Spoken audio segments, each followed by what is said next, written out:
Tá bom. Boa noite a todos, sejam todos bem-vindos para mais uma reunião de estudo na nossa casa, né? Vamos hoje iniciar, como sempre o fazemos, com o nosso triângulo.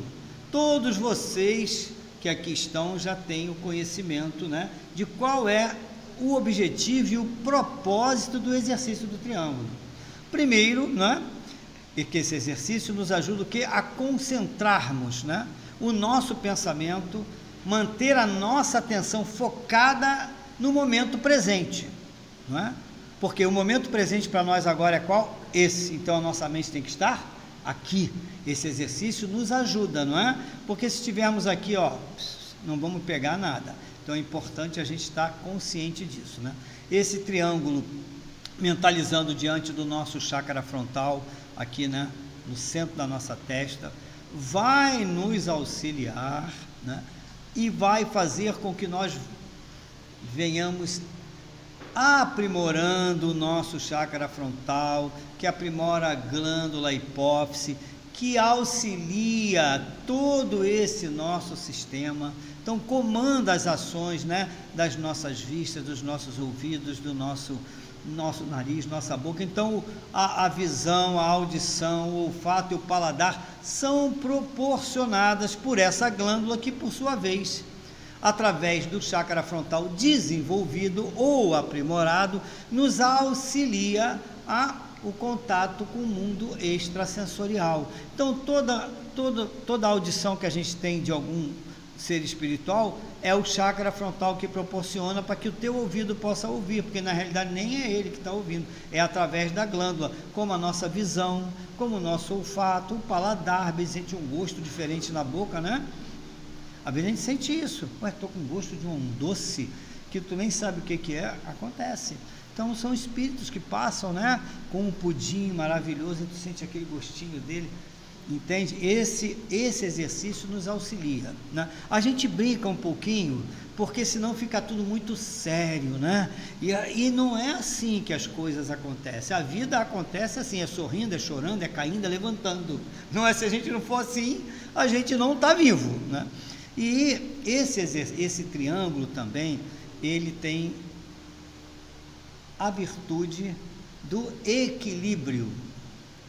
Por que ele nos proporciona o equilíbrio? Por causa do tom azul índigo, né? O índigo, ou azul marinho, ou azul anil, é uma cor que nos acalma, que nos refresca, que nos tranquiliza, não é? Então, como isso acontece, nos ajuda o quê? A ter equilíbrio. Quem não tem paz, quem não tem tranquilidade vai ter equilíbrio? Não vai, não é? Quando você está não tem equilíbrio. Para você ter equilíbrio é necessário você estar centrado. Quando você está centrado, você se equilibra. Quando a gente cai ora na água, ora no fogo, então o exercício do triângulo vai plenificar em você essas virtudes, né? E essa virtude divina que é o equilíbrio, o caminho do meio, né? Quando a gente encontrar o caminho do meio, a gente vai cair menos, vai tropeçar menos, vai sofrer menos, vai se machucar menos, em todos os sentidos, entenderam? Então procuremos fazer esse exercício do triângulo todos os dias e vamos em frente, que nós vamos crescer cada dia mais, tá bom, meus irmãos? Bem, agora nós vamos falar sobre o nosso livro Bhagavad Gita, né? A sublime canção, né? A mensagem do mestre, né? Esse livro que tem, cada um diz uma coisa, né? Mas eu acho que o mais certo realmente é que esse livro foi escrito 400 anos antes da era cristã, correto? Então esse livro conta a história, né? O diálogo entre Krishna, o verbo encarnado, a representação divina, né, o Cristo, e Arjuna, né, aquele ser que está na busca, como nós estamos, mas num grau assim, acima ainda do nosso, né, e já consegue verdadeiramente vivenciar as experiências da vida, mas assim mesmo com todo o conhecimento espiritual adquirido, é muito difícil a gente se libertar, né, do dia a dia da nossa vida, dos nossos compromissos, não é? Dai a César o que é de César, dai a Deus o que é de Deus, não é? Então você tem que saber como separa isso, como você vive a vida material, como você vive a vida espiritual. Isso é o que? É um diálogo sobre a história de uma família em que o pai de Arjuna é o rei e o tio dele quer tomar o reinado do pai dele. Então formam-se dois exércitos, né? O exército dos Pandavas, que representa Arjuna e o pai dele, e dos Kurus, que representam o tio, o adversário. Então eles vão para a guerra e vão ter que lutar, guerrear entre eles. E aí Arjuna diz assim: como é que eu vou matar os meus primos, os meus parentes, que convivem comigo durante tantos anos e anos? E aí Krishna vai mostrar a ele, na realidade, de que forma a gente precisa compreender o que representa essa batalha. É a batalha que vive dentro de nós, não é? É combater o bom combate. Em nós vive o bem e vive o mal, vive a personalidade e a individualidade. A personalidade, o diabo, o adversário, luta contra a individualidade. Então veja bem, quais são os aspectos e os parentes que a gente tem que matar? O orgulho, a vaidade, o egoísmo. Olha como é difícil mudar isso dentro de nós. Não é difícil? É muito difícil, mas não é impossível de ser modificado, né? Por quê? Porque a gente precisa fazer isso sem querer virar santo da noite para o dia. Precisamos compreender o que não mais podemos fazer, que aspecto devemos diminuir em nós, porque acabar definitivamente não vamos ainda. Não estamos nesse estágio, mas podemos ir diminuindo a raiva, né? A avareza, a angústia, o ódio, a vingança, né? Todas essas coisas que as pessoas ainda movem, infelizmente ainda movem, não é? A gente precisa diminuir. Para quê? Porque esses aspectos são os Kurus, é o exército do mal. E quem são os Pandavas? São os aspectos divinos. O amor, a misericórdia, a compaixão, o perdão, né? A indulgência, a paciência, a generosidade, que precisam ir tomando o espaço, invadindo o campo, né? desse outro exército e dominando, né? Nas batalhas, daqui e dali, venceu, ganhou um território aqui, ganhou um território ali, para que um dia esses aspectos possam viver em nós. E a gente dizer: não sou mais eu quem vivo, mas o Cristo vive em nós. Essa é a proposta do Bhagavad, é esse entendimento. E ele vai falar para a gente aqui no capítulo 8, estamos terminando, né? Que é o caminho para a divindade suprema. Todos nós sabemos que a divindade vive em nós, Deus vive em nós. Vamos falar sobre isso hoje aqui. Então diz assim: Deus está sempre presente, vivificando tudo e iluminando todos os seres. Não é verdade? Alguém consegue ficar só? Nenhum de nós, porque Deus é em nós. Esse é o princípio. Eu não estou só. Mas eu estou tão sozinho. Não está.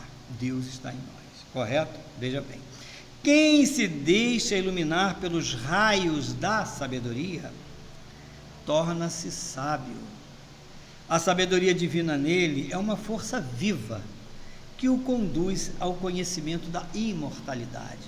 Então veja bem, quando você compreende que você é um espírito imortal, que você não vai conseguir resolver todas as questões de uma vez só, você não vai conquistar tudo de uma vez só, então você vai vivendo um dia de cada vez. E isso vai te dar o quê?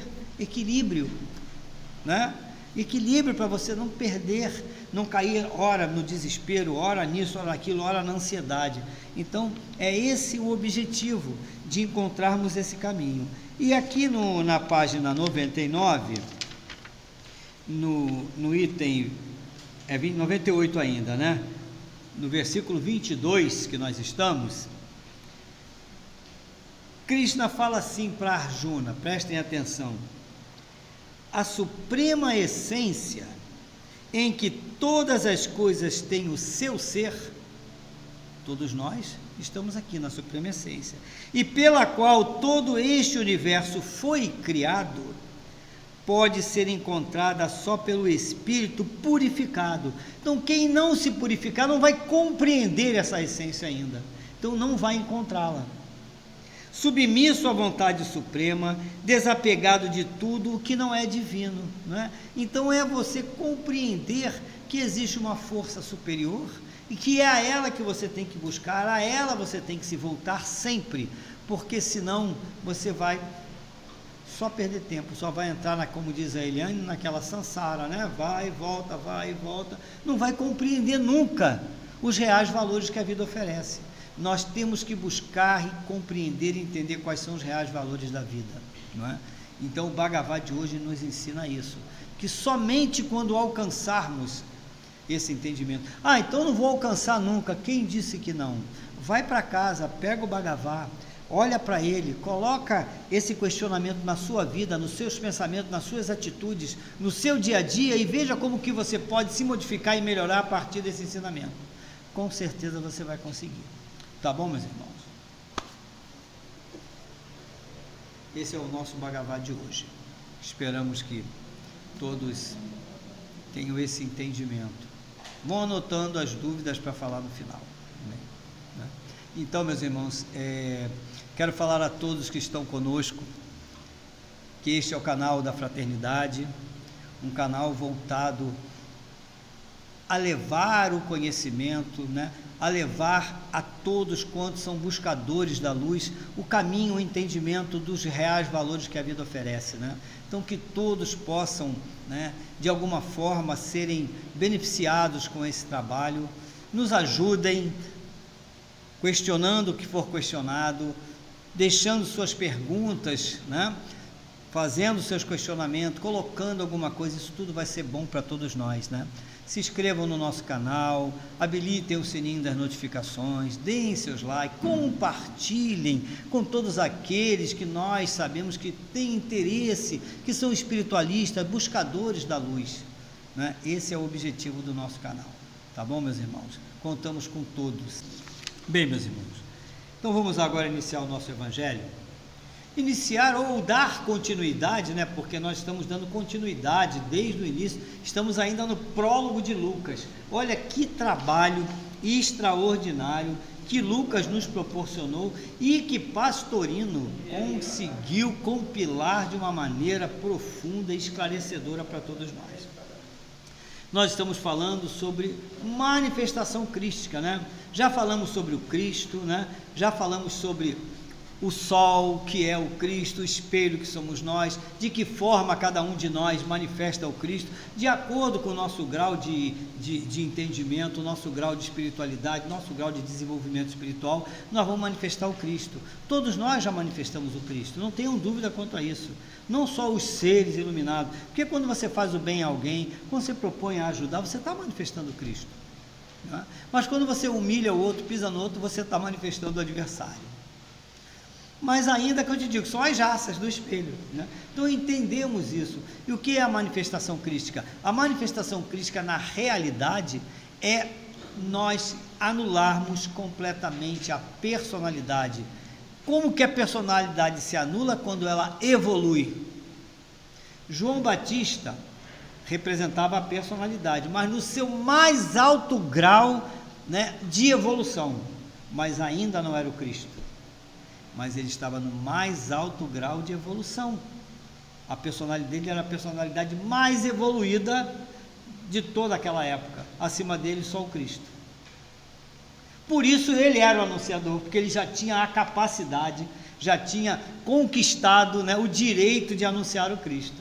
A gente só anuncia o Cristo quando a gente está num alto grau, né, de evolução espiritual. E a nossa personalidade, ela está super evoluída, mas por outro lado ela está completamente pequenininha, está por um fio de se romper e se anular completamente para o Cristo poder viver nela, tá certo? Entenderam? Então vamos lá iniciar, e nós terminamos e Pastorino fala sobre objeções, algumas objeções.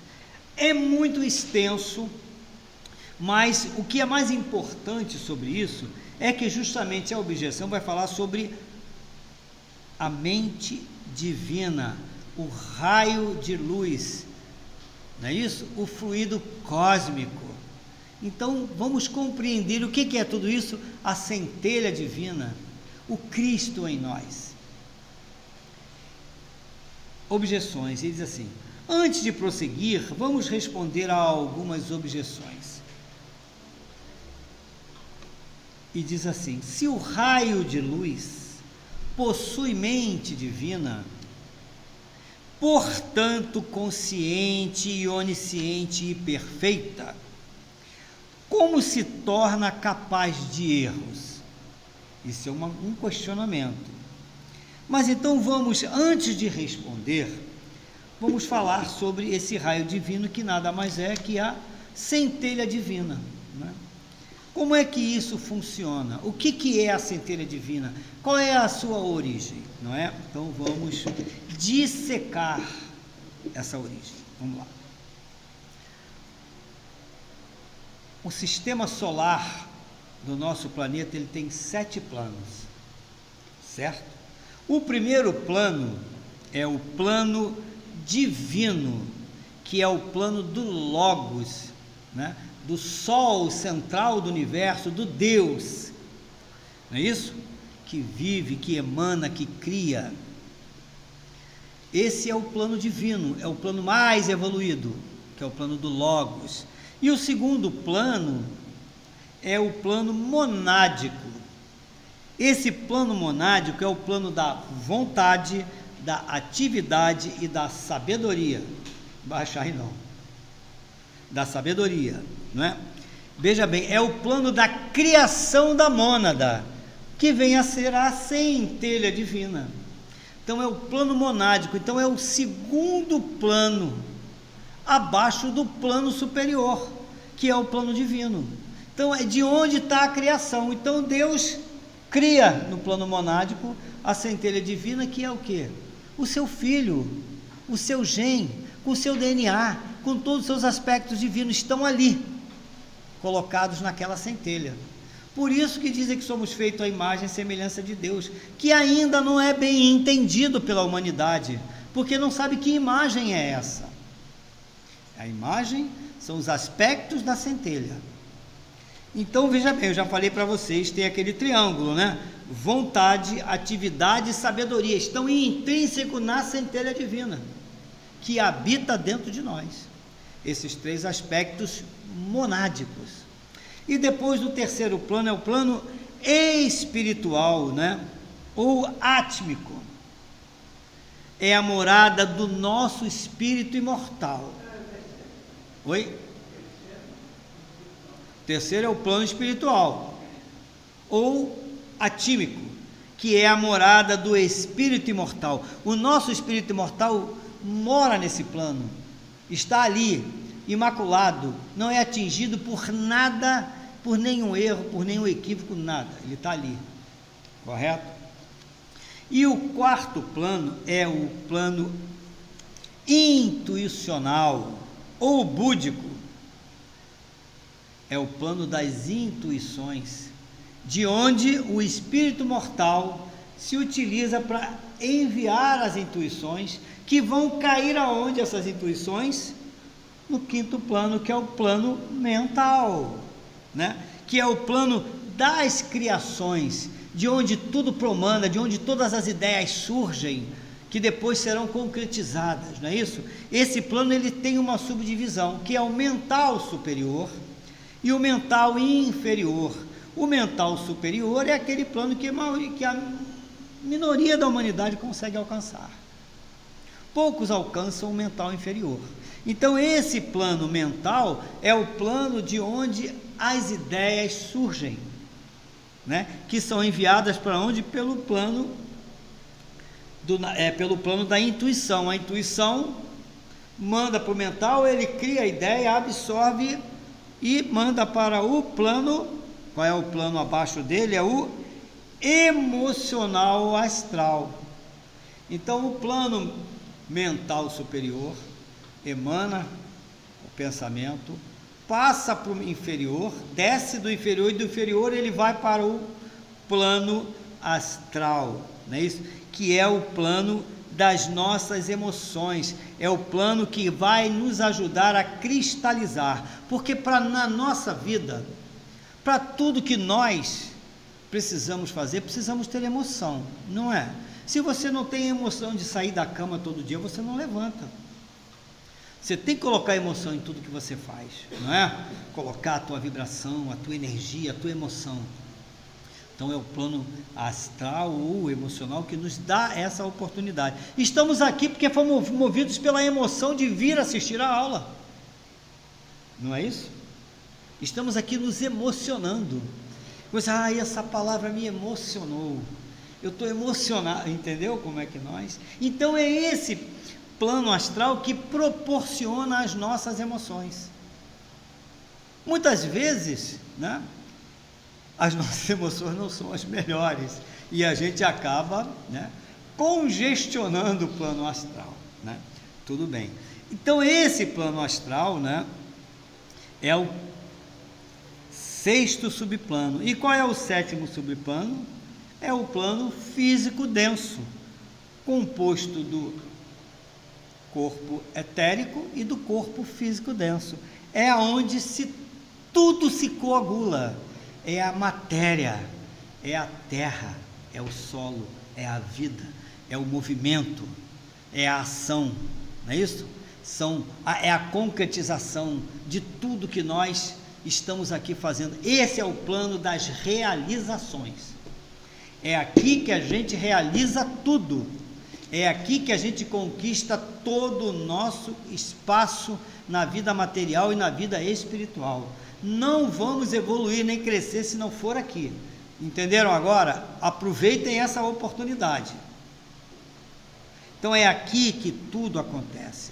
Então veja bem, para que tudo isso ocorra, é necessário um caminho muito grande, né? Essa mônada, né, que é a centelha divina, que foi criada lá no plano monádico, ela se afasta do Pai. É a famosa queda dos anjos, não é isso? Ela é o quê? Ela não é a luz incriada, não é isso? Não é a luz que desce para todos nós, nem a chispa divina, nem o fluido universal. Então vejam bem, ela começa a fazer um trabalho de involução. Qual é o objetivo da mônada? É descer, contrair-se, né, para poder vivenciar e se revestir dos aspectos de cada um desses planos. Então ela vem descendo, sai do plano monádico, vem para o plano espiritual, que é o plano da morada do nosso espírito imortal, reveste de todos os aspectos desse plano, desce ao plano das intuições, se reveste desses planos, né? Desce ao plano mental, se reveste de todos os atributos do plano mental, continua descendo, chega no plano astral, se reveste de todas as emoções, de tudo que o plano astral nos proporciona, e chega no plano denso, que é o mineral, não é? Então ela chega aqui no mais baixo nível de energia, desce ao mais baixo nível de energia. Então vejam bem o quanto que ela se contrai, né? E ela vai se fechando, fechando até cair na pedra e ali ela ficar. Então, a partir desse momento, ela vai começar o seu trabalho de retorno. É o caminho evolutivo dessa mônada, que é a nossa centelha. Jesus, numa das suas passagens, dando explicações, ele olha para a pedra e fala assim: meu pai pode suscitar filhos de Abraão dessas pedras. Está na Bíblia, né? Ouça quem tem ouvidos de ouvir e veja quem tem olhos de ver. Está na Bíblia. O que ele quis dizer com isso? Que a mônada estava ali e que um dia ela poderia e ela iria, porque a individualização é o objetivo da mônada, assim como o objetivo do Pai Criador é criar, né? É irradiar. O objetivo da mônada é individualizar. Então vejam bem a importância de tudo isso. Então a mônada, que é a centelha divina, o fluido universal, como chamou Kardec, né? O raio de luz, também é o raio de luz, não é isso? Desce, afasta-se do Pai Criador e vem num caminho evolutivo, como eu falei, descendo plano a plano até chegar no mineral. a partir desse momento em que ele chega no mineral, essa mônada, e aí serão milhões, milhões e milhões de anos ali, até que um dia ela possa evoluir e passa para o reino vegetal. É o caminho de volta, né? E vivenciando e experienciando as experiências adquiridas nesses planos, no vegetal, no animal, e finalmente essa mônada se individualiza, essa centelha, e a gente chega no reino humano. Então, vocês estão conseguindo entender qual é o caminho? Vocês vão saber por que ela não erra. Eu não respondi a pergunta. Eu quero que a gente entenda quem ela é, como ela nasceu, como ela chegou até nós e está aqui dentro de cada um de nós hoje, individualizada. Então, quando ela se individualiza, ela cria um espírito que é formado pelos 3 planos mais densos: o plano mental inferior, o plano astral e o plano físico. Esse espírito é formado pelos aspectos desse plano, que são a nossa personalidade, que o espírito mortal criou, que ela, mônada, cria, não é isso? Que é o espírito imortal que nos habita, para que esse espírito mortal, que é o eu mortal, que é a personalidade, desenvolva todos os atributos para que ela volte a crescer, porque ela se contraiu. Então, aquele esplendor com que ela foi criada, foi com ela precisa retomar esse esplendor para voltar a ser Deus novamente. Não é esse o objetivo? Eu sou um com o Pai, né? O Cristo é a manifestação divina, por isso que dizem Jesus é Deus porque ele vivia como Deus, porque ele tinha todos os aspectos de Deus desenvolvidos nele, e representava o Deus. Então o nosso Deus vai ser Jesus, não tem por que não ser. Não está errado quando diz que Ave Maria, mãe de Deus, também ele não representava Deus, não era a manifestação divina. Então vejam bem, isso tudo, meus irmãos, nos ajuda a compreender de onde viemos, o que precisamos vivenciar, o que estamos fazendo aqui, qual é o caminho que nós temos que ainda percorrer para encontrarmos a liberdade, né? Encontrarmos o caminho da verdade da vida, o eu profundo, que é a presença de Deus em nós. Então vejam bem, esse espírito que a mônada cria quando individualiza, vocês estão me entendendo? Estão, né? Ele é o chamado eu mortal, é a personalidade, né, constituída de seus veículos perecíveis. Por quê? Esses 3 veículos são perecíveis, eles só vivem uma encarnação, a personalidade só vive esse momento. Quando nós desencarnarmos, esses 3 corpos, o mental inferior, o corpo astral e o corpo físico denso, que é o duplo etérico, vão também morrer, correto? São perecíveis. Então vejam bem, por quê? Porque ele é formado dos 4 subplanos inferiores ao plano mental. O plano mental superior para cima é sempre o mesmo em todas as encarnações. Todos os registros que nós temos, todas as nossas ações, tudo aquilo que a gente evoluiu está registrado lá. E numa nova encarnação será criado um novo espírito, vivenciando experiência nesses 3 corpos novamente. Então o eu é mortal, é o eu mortal, é o espírito mortal, porque o outro continua vivo, porque a centelha está em nós, a divindade está em nós, o Cristo continua vivo em nós, mas nós precisamos de uma nova personalidade a cada encarnação para podermos desenvolver os atributos para que nós possamos crescer enquanto mônadas que somos, porque nós somos a mônada. O nosso corpo é um templo divino, aqui é o Santo Sanctorum, é aqui que Deus habita, Deus vive em nós, entenderam agora? Deus vive em nós sempre, por isso que é difícil entrar alguém e ir no coração do outro e perceber o que ele sente, porque ele é o recinto fechado, não é? Só quem penetra nele que sabe. Por isso que o coração é um solo fértil. Todas as sementes que você leva para o coração, elas germinam e geram frutos abundantes. Então precisamos saber que sementes são essas. Então é isso que a intuição está sempre colocando para a gente: cuidado, não vai para ali, não pega isso, não pensa assim, não fala assim, não age dessa maneira. Tudo você pode, mas nem tudo lhe é lícito. Entendeu a vida como é que é? Veja se a gente não toda hora não tem um toque deles, são eles lá.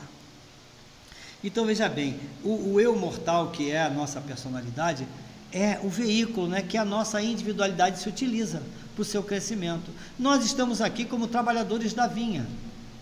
Todos nós somos trabalhadores da vinha. Todos nós estamos aqui para arar a terra, preparar, botar semente, regar, cuidar, ver a árvore crescer, podar no tempo certo, esperar o fruto nascer, o melhor fruto que a gente colher.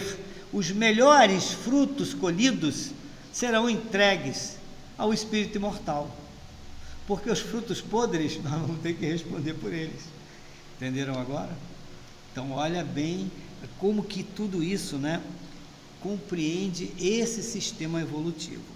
Então vejam bem, como a irradiação, né, é uma necessidade intrínseca da divindade, né? Deus está irradiando sempre, crescendo sempre, né? Assim também a individualização da centelha é uma necessidade intrínseca. Toda centelha que parte do foco divino inexoravelmente se individualiza. Não tem outro caminho. Vai individualizar, porque esse é o seu objetivo de vida. Ela foi criada para se individualizar. E então a gente retorna aqui, quando ele diz assim: se o raio de luz possui mente divina, portanto consciente e onisciente e perfeita, como se torna capaz de erro?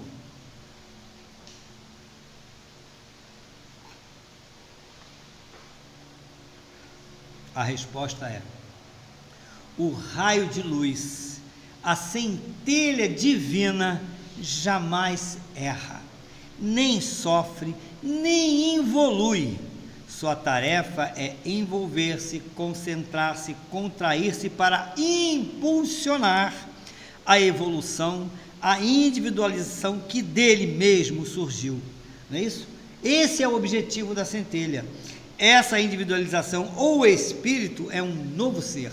Então, esse novo ser que nasce a partir da individualização, que surge simples e ignorante. Simples e ignorante. E o próprio espírito que responde-se para Kardec diz assim: ignorante no sentido de não saber, de não ter colhido ainda experiências. Entenderam agora? Então, quando a gente individualiza, a gente é simples e ignorante, vai começar um novo caminho. Vamos ter que aprender. É o momento em que Adão come a maçã. Ou quem come? É o Adão, né? E aí, o que ocorre? Você vai ter que começar a viver do teu próprio suor. Você vai sair do paraíso. Então isso representa o quê? A individualização. Você sair do reino animal que está ali, ó. Levanta, corre, pega alguma coisa, caça, dorme, caça, acabou. Você vai ter que viver, lutar com as tuas próprias forças, o teu próprio suor, para você alcançar o teu pão de cada dia. Essa é a história de Adão. Adão representa a humanidade. Então, uma das vertentes disso é essa, uma abertura de portal, onde alguns animais evoluem, saem desse reino e vêm para o reino humano. E aí tem que correr atrás, né? Não tem que alguém levar lá o cachorrinho para limpar, já não é mais aquele cachorrinho que você cuida, tal, que faz o que ele quer, sobe na tua casa, vai ficar dono da casa. Não, você tem que lutar, trabalhar. Entenderam como é que isso funciona? Assim é a vida. Então nós já chegamos aqui. Aí agora o resto é conosco. Ninguém vai fazer você evoluir, e nem eu evoluir. Só eu sou capaz disso. Só você é capaz disso. O que nós podemos é nos ajudar, não é? É pegar os ensinamentos de Jesus e interpretá-lo, né? E compartilho, né? Ou compartilhá-lo com as pessoas, com os nossos irmãos, para que eles possam também, né, se alimentarem, né, desse fruto, desse néctar, para que eles possam fazer a sua parte. Então a evolução espiritual é solitária, é você com você mesmo, é a interpretação do teu eu profundo, né? O que eu preciso fazer? E a centelha, que é o Cristo, está sempre te intuindo como você deve atuar, como você não deve atuar. Tem hora que você tem que baixar a cabeça, tem hora que você tem que se erguer, tem hora que você tem que sentar, tem hora que você tem que levantar. Não tem jeito, a vida é isso, né? É o dar a César o que é de César e a Deus o que é de Deus. Dar ao corpo o que é do corpo e dar ao espírito o que é do espírito. Entenderam? Não só ficar só do espírito, as pessoas acabam se fanatizando. Você precisa viver tudo que tiver no teu caminho para você viver. E a gente vai assim, né, abrindo essa lacuna, né, que muitas vezes está ali fechada e ninguém consegue penetrar. É aquela porta estreita que você tem que caminhar por ela, entrar, passar, apertadinho para sair do outro lado. Aí você consegue um horizonte maior, né? Quem não está querendo ir além do horizonte? Todos nós, né? Todos nós estamos querendo chegar naquela linha de chegada, né? Para dali então a gente buscar um novo tempo. E tudo isso é necessário, porque na realidade hoje nós somos... Por que a carta 1 do tarô, linkando aqui ao Evangelho, é um mago, né? Por que é um mago? Vocês sabem por que é o mago? O mago é aquele que conhece os elementos da natureza, não é isso? Então quando a gente individualiza, a gente já passou pelos reinos inferiores da natureza. Então a gente já conhece, já tem esse conhecimento intrínseco em nós, e que a gente vem para o reino humano e ainda simples e ignorante, apesar de, porque tudo isso está latente em nós, nós precisamos desenvolver esses atributos. Então como é que o mago desenvolve o atributo, né? Ele tem que ir em busca do conhecimento, da gnose. Quando ele adquire essa gnose, como ele fecunda, o conhecimento te fecunda, você passa para a carta 2, que é o quê? Que é a papisa, que é o próprio conhecimento adquirido. Quando você conhece, quando você já tem certeza, quando você aprende alguma coisa, você se torna um novo homem. Vocês estão me entendendo? Você se torna um novo homem. E aí, um ventre novo, brota um imperador, né? A imperatriz dá a luz ao imperador que já vem com o cetro na mão. Então cada um de nós somos o nosso imperador, o imperador da nossa própria vida. Nós temos o livre-arbítrio, né, de escolher e tomar atitudes. Isso é muito importante.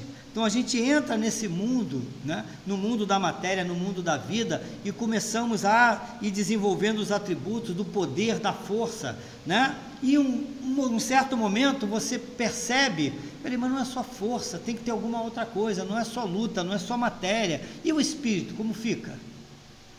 Aí você entra na carta 5, que é o Hierofante, né, que é desenvolver a fé. E aí você vai buscar o desenvolvimento da fé. Olha o caminho da evolução espiritual, como é que é. A mônada desceu, chegou aqui, criou o espírito, então você vai desenvolver a fé, não é?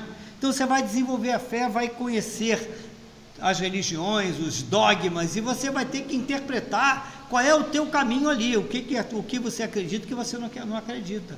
E quando você já tem um certo conhecimento, então tá legal, já entendi o que é isso, o que é aquilo, qual é a escolha que eu vou fazer? Aí tu vai para a carta 6, tem que fazer uma escolha. E que escolha eu faço? Se escolher certo, chegou na carta 7, que é a vitória.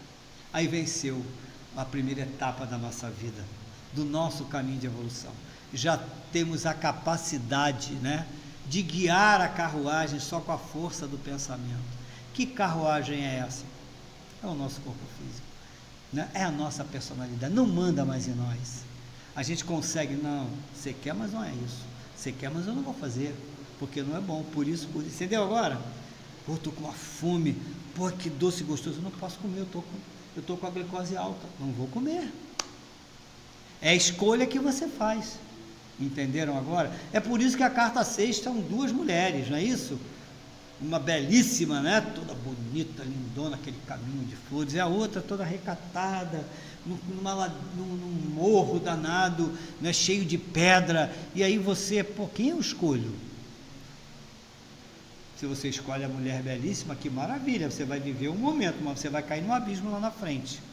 Se você escolhe a mulher complicada, difícil, triste, humilde, que tem que subir um morro, onde você vai enfrentar o sol, vai enfrentar o vento, a chuva, as pedras no pé, mas você vai achar a luz lá diante de você.